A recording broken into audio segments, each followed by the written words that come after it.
In the 1930s, photography was the cutting-edge technology. So imagine two companies, one building on its long heritage of making photographic equipment, and another just starting out and looking to make a mark.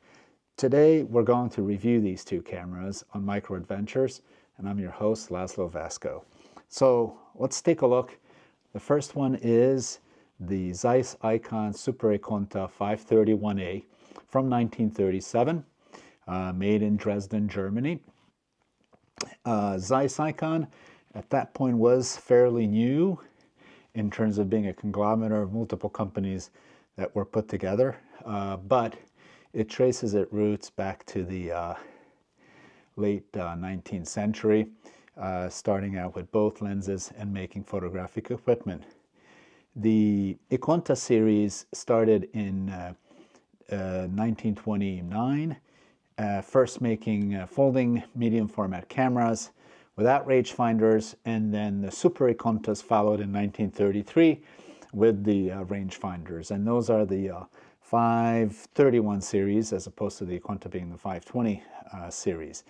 So this is the 531A, which means it's the 6 centimeters by 4.5 centimeters format, which otherwise was also called half or semi medium format size. So more or less the smallest medium format folding cameras that you're able to get, which is the reason I selected it, given that we're Micro Adventures. Anyway, so this camera itself came out in 37. It features a Novar lens, f1.3.5, which was the least expensive lens that you could get from it. It also came with Tessars. The Novar is a 3-element lens, the Tessar being 4, but obviously the Tessar being then sharper, especially at the edges. Well, when we'll take a look at the images that I got from it, I would say this lens still performs quite well. The features of this is, well, first of all, this camera is super well put together. It feels really well made. The materials are really nicely chromed, and when you open it up, pops up the viewfinder, it is extremely sturdy, which is what the Zeiss Ikon Ikonta series cameras were known for. The lens plate is parallel to the film plate, and there is no movement in it. It's a very sturdy camera. Really impressive, really, after, given that it's 90 years since it's been around. This one is in, I would say, really nice shape, including the lens. These were uncoated, of course, prior to World War II, so it's a little bit more prone to flare compared to coated lenses. And the way the rangefinder on these worked is that you popped up this little arm, which then had a prism in a circular housing, and as you focused using this wheel, which turned the front end element of the lens, it also turned the prism in here, which then lined up with the rangefinder window. And this had a separate rangefinder, as you could see. This is the viewing or framing viewfinder, and then that's your rangefinder right here with a single, obviously, looking in. And these were very accurate because this is a great distance compared to traditional rangefinders that are all built in using a mirror that is slightly tilted. You can imagine how hard it is to get that tiny movement to be really precise compared to the larger distance here. So these rangefinders are very accurate. They're also very easy to see. I can easily frame inside in relatively dim conditions with it, and it's very easy to see the split image. Another feature that this camera has as well is that it has a double exposure prevention. So as you cock the shutter, actually I can't release it because you need to wind the film. Let me see, this direction. And as you wound the film, it released the shutter. And now you could take your picture. Otherwise, the exposure counter was just a simple red window method using the numbers that were used for the 6x9. So you wound first, you put 1 in here for the first frame, then you moved it over to here, taking your second frame, subsequently 2, 2, and so on and so forth. But it's a simple, reliable method and that is more or less foolproof, especially with the double exposure prevention, because then it forces you to make sure that you have advanced it properly. So, fantastic little camera. Let's take a look at the images. So, these were taken at a park close to Groton, Massachusetts in the fall on color, I think ISO 100 film that I used. And as you could see, they've got a great feel to them. They don't quite have the bite that the later post-World War II medium format cameras would have, or certainly the ones with more sophisticated lens designs. So this has a nice classic feel to it, at least in my opinion. And I was, quite happy. But it's actually fairly sharp edge to edge. I have, no complaints with using this camera. So let's then move on and take a look at the competition that started up in Japan. This is the Minolta Oro Semi, and this was the first roll film camera where Minolta actually used Minolta name itself. And it was the second camera that used the Minolta name, the first one being a camera called the Minolta, which was a plate press camera. But this one was their first roll film camera, and they really made a big effort. I love it when companies put a lot of effort into a particular camera. And so here, what Minolta did was get inspiration from the German competition, and it is somewhat similar, or quite similar, to the Welta Well Tour, which, although that was a 6x6 size camera, and this too is a 6x4.5, so not quite the same per se. And they also improved the design as well by introducing a frame counter mechanism. So unlike the Zeiss camera, this one, the way you did this is that it still has a red window that allowed you to set up your first frame. And then from then onwards, you would use the frame counter. It had a lever to release it, sort of, and then you wound it to the next frame. And then, as you could see, it turned the, whoops, I accidentally held down the release too long, and it wound it to the next frame. A pretty neat feature. And the other one that, again, in Germany, the Welta already had that feature, but this was the first Japanese camera that had an integrated viewfinder rangefinder. So as opposed to the Super Ikonta, where you have a separate framing viewfinder and the rangefinder, it's all in one. You use this for your framing and your focusing.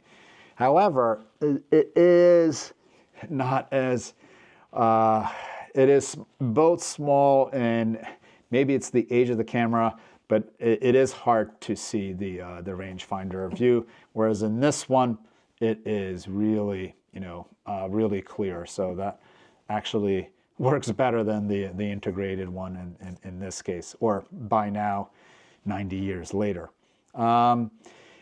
Minolta at the time, so Minolta started in 1927, so this was, still a relatively few. They did make a couple other cameras before this one, but this was their first main serious effort at making a foldable medium format roll film camera. And so they didn't yet have lens manufacturing capability. This is a lens that is labeled as a Nippon Promar that is actually made by Asahi, the precursor or the parent company, or basically Pentax as we now know it. And which at the time, it happened quite a bit. I mean, Nikon, Nippon Kogaku started as an optics company. Nikon didn't make their first camera until after World War II, but the company itself started in 1917 making optics. So this was common at the time that you would see lenses from one company used by the firms that first focused on cameras instead of lenses and vice versa. And by the way, the 1920s and 30s, etc., were really the birth of the Japanese camera industry. Just about all the main brands that we know today started out in that during those two decades, perhaps with the exception of Konica, the oldest Japanese photographic manufacturer, who started out in the 1870s with chemicals and then film. So Konica being the oldest, but just about everybody else, Canon, Nikon, initially with optics, Minolta, let's see, Asahi, that would then start to make Pentax cameras after World War II, Olympus, Ricoh, I don't know if I forgot anybody, but anyway, Fuji as well. So these guys all, these companies all started up, along with a number of others that disappeared over time, but the ones we still recognize today, I mean, I'm not sure if people realize, but Sony really is the continuation of Minolta. So you could still argue that that's still around today, or maybe you can argue that it isn't. But anyway, that was really the birth of the industry. And this was, I would say, a very ambitious effort by Minolta to make a cutting-edge camera. Not quite, it certainly is not as robust. Check this out. That lens mount. I don't know if this is the age of the camera or indeed it was that wobbly. It's also not straight. It's at a slight angle, as you could see, which does result in images being soft on one side. But, focusing was done with this knob on the bottom, which moved. Instead of the front element being focused on, like on the Zeiss Ikon, this is a unit focusing machine. Also adjusting the rangefinder accordingly. And but it did feature Minolta's own shutter assembly. Initially, these came with compure shutters, but this is probably a year or two later when Crown Rapid, Minolta's own Crown Rapid, shutter mechanism came out. So this goes from 1 second to 1/400th.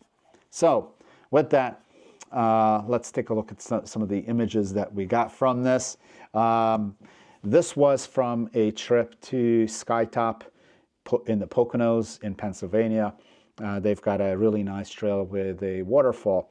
And you can immediately see that I was having an issue with the automatic frame advance mechanism, which wasn't quite working perfectly. It actually worked on many of the images, half the images I would say. Half the time it worked, half the time it didn't quite work, but it could have been user error. It was, you could see on the images, it looks frosty outside because it was. So I was wearing gloves and then, actioning this sliding mechanism and then trying to twist the shutter. So very well could be me with the gloves not managing to use it properly. But I actually like the way that it overlaps with the preceding and the subsequent image. Sometimes you get these surprises and they actually kind of look neat. If you wanted to achieve this on purpose, you would be struggling to do so, on film anyway. So you can also see that indeed one half of the image is sharp, the other half is blurry or soft, and that is presumably because of the issue with the lens plate not being really parallel. Yeah, I'm not going to be shooting this again. I think it's just going to be a display. But as you'll see, or if you've seen some of my previous videos, Minolta is one of my favorite brands, being the first camera that I ever had. And so it's really neat to have the first Minolta film camera in my collection. And the Zeiss Ikon, I'd be happy to shoot again, but let's move on. So please subscribe, because we'll be moving on to the 1940s and looking at some of the cameras that came out then. Some to support the the war effort. Indeed, the 1930s were really innovative of creating new things coming out. But in reality, each decade, the 1940s, you had amazing cameras coming out, especially after World War II. But we'll cover that next time, so please subscribe.